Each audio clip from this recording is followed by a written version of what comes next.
Hello friends, welcome to Shakti Krishna vlogs. இன்றைக்கி நம்ம வீலாகில் ஒரு முக்கியமான விஷயத்தை தாங்க பார்க்க போகிறோம். நம்ம வாழ்க்கையில் நம்ம எடுக்கக்கூடிய சின்ன சின்ன முடிவுகள் சரியான நேரத்தில் எடுக்கப்படும் போது அது நமக்கு எவ்வளோ பெரிய வெற்றியை கொடுக்குது, ஒரு நிம்மதியான வாழ்க்கையை தருது அப்படின்றது தான் இந்த கதையில் பார்க்க போகிறோம். வாங்க நம்ம அந்த கதைக்குள்ளார போவோம். இங்கே 2 நண்பர்கள் இருக்காங்க. ஒருத்தர் ராஜ், இன்னொருத்தர் பிரியா. இவங்க 2 பேருமே ஒரே வயசு உடையவங்க, 25 வயசு. 2 பேருமே ஒரு நல்ல கம்பெனியில் நல்ல சம்பளத்துக்கு வேலையில் இருக்காங்க. அவங்க மாத சம்பளமே வந்து பார்த்திங்கன்னா 40,000 ரூபாய். அதில் ஃபஸ்ட்டு சம்பளம் வந்ததும் ராஜுக்கு பயங்கர சந்தோஷம். ராஜோட கண்ணில் அப்படியே ஒரு சந்தோஷம்.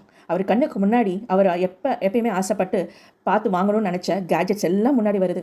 அவர் எங்கெங்கெல்லாம் ட்ராவல் பண்ணணும்னு நினச்சாரோ அந்த ஊரெல்லாம் கண்ணுக்கு முன்னாடி வந்து நிற்குது.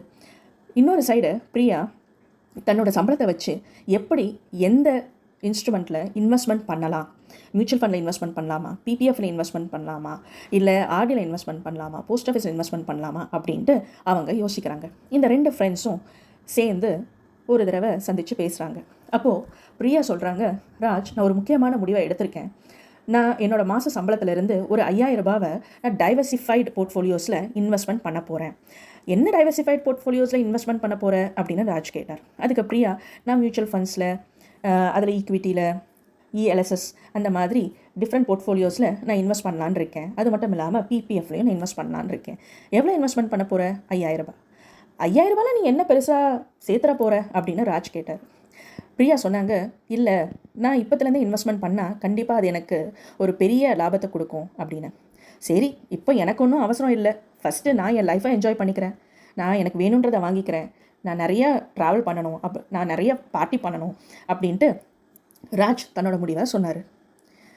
காலங்கள் போனது, வருடங்கள் ஆச்சு. 25 வயசில் இருந்தவங்க இப்போ 60 வயசு ஆயிட்டாங்க. 35 வருஷம் கழித்து பிரியாவோட முதலீடு வந்து பார்த்திங்க அப்படின்னா வெறும் 21 லட்சம். ஆனால் அந்த 21 லட்சம் இன்றைக்கி 1.9 கோடி ரூபாயாக மாறி இருக்கு. பிரியாவோட முகத்தில் ஒரு மிகப்பெரிய தன்னம்பிக்கை இருக்குது. தான் இனி யாரையும் சார்ந்து வாழ வேண்டாம் அப்படின்ற ஒரு தன்னம்பிக்கை, தன்னோட ரிட்டையர்மெண்ட் லைஃப்பை நிம்மதியாக சந்தோஷமாக வாழ முடியும் அப்படின்ற தன்னம்பிக்கை. ஏன்னா அவங்க 25 வயசில் சரியான டைமில் எடுத்த அந்த சின்ன முடிவு, நம்ம 5,000 ரூபாவை மாதம் இன்வெஸ்ட்மெண்ட் பண்ணணும், சேவிங்ஸ் பண்ணி அதை சரியான இடத்துல இன்வெஸ்ட்மெண்ட் பண்ணணும் அப்படின்னு பிரியா எடுத்த முடிவு இன்றைக்கி அவங்களுக்கு ஒரு நிம்மதியை தந்திருக்கு. ஏன்னா நீங்கள் நல்லா பார்த்தீங்க அப்படின்னா பிரியா 35 வருஷத்தில் அவங்களோட முதலீடு 21 லட்சம் தான். ஏன்னா மாதம் 5,000 ரூபாய் அவங்க சிப்பில் பேமெண்ட் பண்ணிகிட்டு இருந்தாங்க. ஆனால் இறுதியில் அவங்களுக்கு கிடைச்ச ரூபா வந்து பார்த்திங்கன்னா 1.9 கோடி. இதில் முதல் 10 வருஷம் அந்த பணத்துடைய வளர்ச்சி கொஞ்சம் ஸ்லோவாக தான் இருந்தது.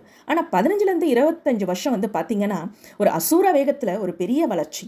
கடைசி 5 to 10 வருஷத்தில் ஒரு பெரிய மேஜிக்கே அங்கே நடந்திருக்கு பாருங்கள். இந்த மேஜிக்கு பேர் இருந்தாங்க காம்பவுண்ட் இன்ட்ரெஸ்ட்னு சொல்கிறது. அதாவது கூட்டு வட்டி, வட்டிக்கு வட்டி அப்படின்றது தான். இதைத்தான் வேர்ல்ட்ஸ் 8th wonder அப்படின்னு சொல்கிறாங்க. அதுதான் காம்பவுண்டிங் இன்ட்ரெஸ்ட். ஸோ பிரியா தன்னுடைய சின்ன வயசுலேருந்தே சேமிக்க ஆரம்பித்தது இன்றைக்கி அவங்களுக்கு ஒரு பெரிய ரிட்டர்ன்ஸை கொடுத்துருக்கு. இன்னொரு பக்கம் ராஜ் ரொம்ப கவலையோடு இருக்கார். ஏன்னா அவரோட இன்வெஸ்ட்மெண்ட்டை ஸ்டார்ட் பண்ணதே 10 வருஷம் கழிச்சு, அதாவது தன்னுடைய 35வது வயசில் தான் அவரோட இன்வெஸ்ட்மெண்ட்டே அவர் ஸ்டார்ட் பண்ணுறாரு. ஆனால் அப்பையும் அவர் வந்துட்டு 5,000 ரூபாய் தான் இன்வெஸ்ட்மெண்ட் பண்ணுறாரு. அந்த 5,000 ரூபாய் இன்றைக்கி அவருக்கு 40 லட்சத்தை தான் திருப்பி கொடுத்துருக்கு. இந்த 40 லட்சம் அவரோட ரிட்டையர்மெண்ட் லைஃபுக்கு போதுமானதாக அவருக்கு இல்லை. இப்போது இந்த 2 நண்பர்களும் 35 வருஷம் கழித்து சந்திக்கிறாங்க.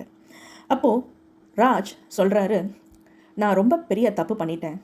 நீ அன்றைக்கே என்கிட்ட சொன்னேன், சின்ன அமௌண்ட்டை தான், ஆனால் இது கண்டிப்பாக எனக்கு ஒரு பெரிய ரிட்டர்ன்ஸ் தரும் அப்படின்ட்டு.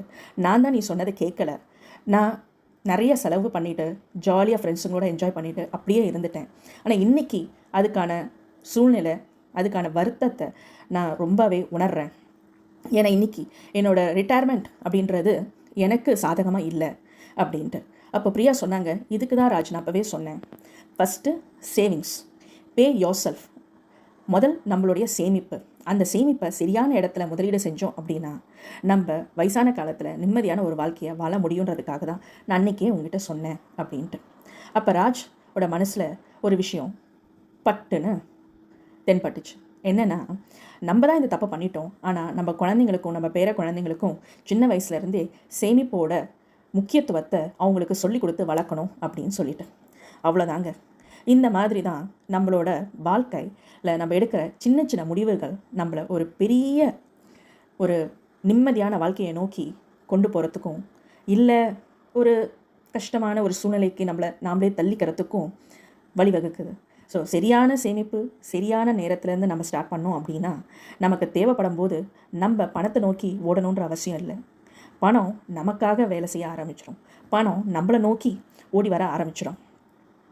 இந்த மாதிரி நாமளும் சீக்கிரமாகவே சேவிங்ஸ் அண்ட் இன்வெஸ்ட்மெண்ட்டை ஸ்டார்ட் பண்ணுவோம். சிறிய தொகைன்னு நினச்சி அலட்சியமாக இருந்துடாதீங்க. சிறு துளி பெருவெள்ளம். நேரம் தாங்க ரொம்ப முக்கியம். ஒரு பணம் வளரணும் அப்படின்னா அதுக்கு நம்ம கொடுக்குற நேரம் தான் ரொம்ப முக்கியம். இந்த கதை உங்களுக்கு பிடிச்சிருக்கும்னு நான் நினைக்கிறேன்.